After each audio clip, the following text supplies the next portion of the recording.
चलिए क्वेश्चन देखते हैं। एक बहुमंजिल भवन के शिखर से, एक भवन है, ये रही जमीन, ये है जमीन, यहाँ पर एक भवन है बहुमंजिल, यानी बहुत ऊंची बिल्डिंग है। बहुमंजिल भवन से के शिखर से, अब यहाँ पर कोई बंदा बैठा हुआ है, यहाँ कोई लड़का बैठा हुआ है, यहाँ पहले से वो सामने देख रहा होगा, ठीक है, सामने देख रहा होगा। अब जब क्या है, वो नीचे देखना शुरू करता है। यहाँ से वो यहाँ पे एक छोटा सा बिल्डिंग है जिसकी ऊंचाई है 10 मीटर। कितनी ऊंचाई है? 10 मीटर ऊंची एक छोटी सी बिल्डिंग है। अब ये लड़का यहाँ पर बैठा हुआ है, ये यहाँ पर देख रहा है पहले, तो यहाँ से पहले ये देख रहा, इधर से फिर नीचे को देखने लगा, तो यहाँ कौन बना? अवनमन कोण। यानी ऊपर से नीचे की तरफ देख रहे हैं तो कौन बना? 30 अंश। कितने अंश का कोण बना? 30 अंश। अगर ये अवनमन कोण 30 अंश है तो यहाँ पर अगर यहाँ से इसी रेखा के समांतर अगर एक रेखा खींची जाए यहाँ पर, तो अगर ये 30 है तो ये भी 30 अंश ही हो जाएगा, ये उन्नयन कोण भी 30 अंश हो जाएगा। ठीक है, पहले यहाँ देख रहा है लड़का और 10 मीटर ऊंची भवन है, ठीक है। फिर वो लड़का क्या करता है, अब यहाँ से देखने के बाद फिर वो देखता है यहाँ पर, यानी कि फिर वो देख रहा है यहाँ नीचे भवन के, यहाँ शिखर बिंदु को देख रहा है, फिर उसने नीचे देखना शुरू किया बॉटम को, ठीक है। तो यहाँ पर जो कोण बन रहा है अवनमन कोण, वो 45 अंश का बन रहा है। कितना बन रहा है? 45 अंश का। ये रेखा और ये रेखा समांतर है, तो इसलिए ये भी कोण कितना हो जाएगा? 45 अंश का। ठीक है, हमें अब क्या है कि बहुमंजिल भवन की ऊंचाई निकालनी है, यानी कि बहुमंजिल भवन की ऊंचाई, तो हम इसकी ऊंचाई निकालनी है। इसको हम ए मानते हैं, इसको बी, ठीक है, इसको सी, इसको डी और इसको ई। तो अब हमें इसकी ऊंचाई निकालते हैं, तो जितनी ऊंचाई ये उतनी ये होगी, ये 10 है तो ये भी 10 हो जाएगी। तो अब बाकी जो बची हुई है ईसी, इसको मान लेते, माना ईसी बराबर, ईसी जो है वो कितनी पूरी, देखो हम पूरी एच मानते हैं, पहले बीसी को मानते हैं एच, पहले बीसी को मानते हैं, पूरी ऊंचाई निकालनी है, भवन की कुल ऊंचाई निकालनी बी से लेकर सी तक, उसको मान लेते हैं एच। तो ईसी कितनी हो जाएगी?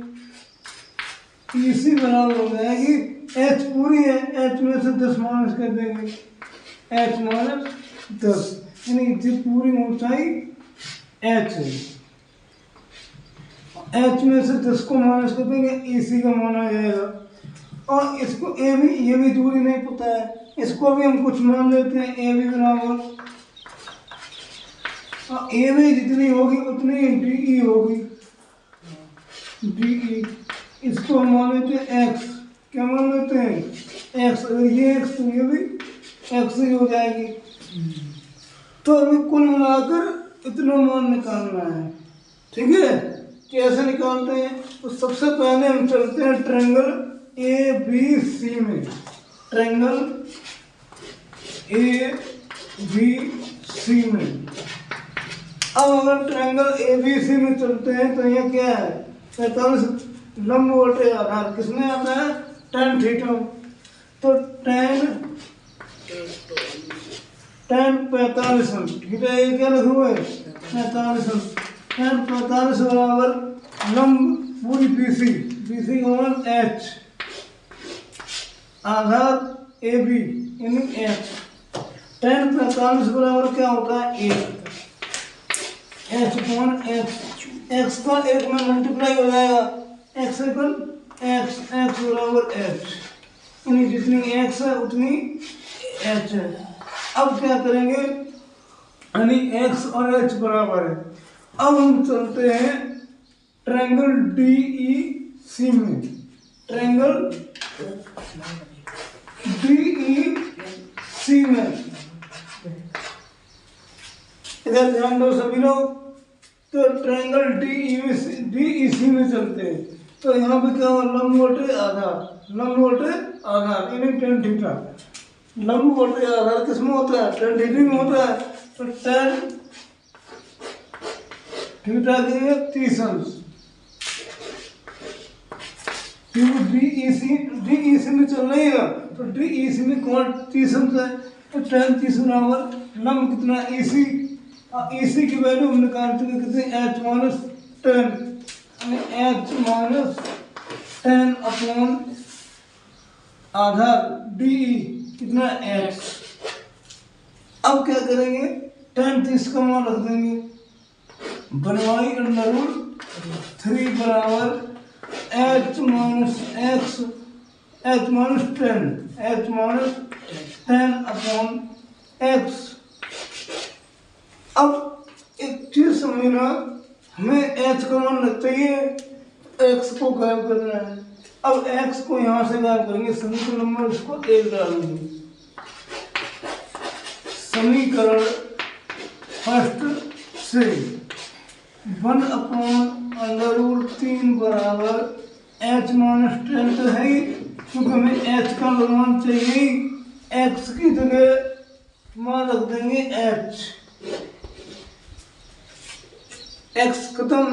अब हमें H का ये क्वेश्चन लगभग 4 नंबर में आएगा ही, इसलिए ध्यान से समझ लेना। H का मल्टीप्लाई 1 में करेंगे, H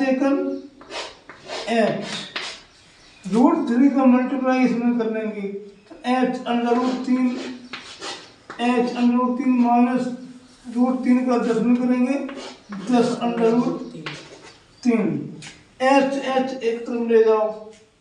अगर ये इधर ले जाएंगे या इसको इधर ले आओ तो क्या करेंगे, H√3 और H को इधर लाएंगे, माइनस की H हो जाएगी।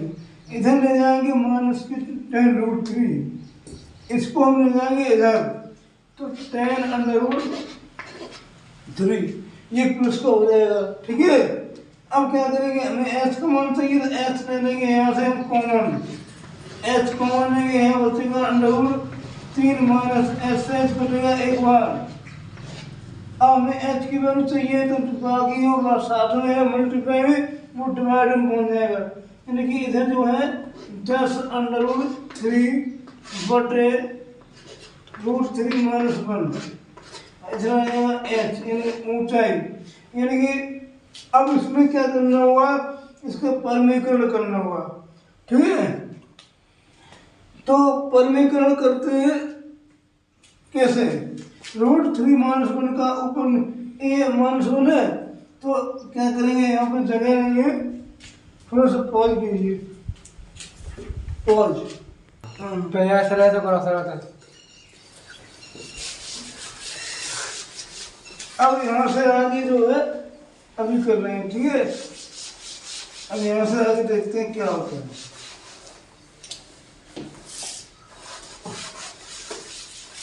अब हमें H की वैल्यू निकालनी है, तो H की वैल्यू क्या होगी, क्या निकल के आएगा क्वेश्चन लास्ट, 10√3 अपॉन में √3 माइनस 1 बराबर H, इतना निकल आया था। ठीक है, जगह फुला हुआ है इसलिए वो मिटा के दोबारा कर रहे हैं। अब इसका क्या करना है, हर का परमीकरण क्या करना होता है, हर का परमीकरण